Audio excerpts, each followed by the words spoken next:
To download a watch face on your Huawei Watch Fit 5 Pro is fairly simple. You're going to start by opening up the Huawei Health app, then you're going to select devices and then your watch. From here, you have two choices available.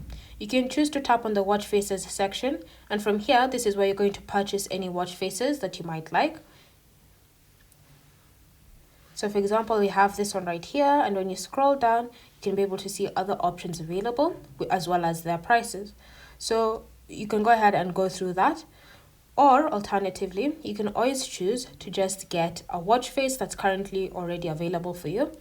And then all you need to do is simply find that specific watch face, and to download it, you're going to go ahead and select it.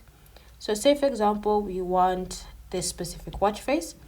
We're going to select it, look how it looks like in always on display as well as normal mode, and then select install, and it will be downloaded onto our watch. So you can have fun choosing which type of watch face you'd prefer to use on your Huawei Watch Fit 5 Pro. Then when you're happy, just select install and apply, and it should be applied to your watch. Thanks for watching. If you have questions or comments, leave them down below, and I'll see you in the next video.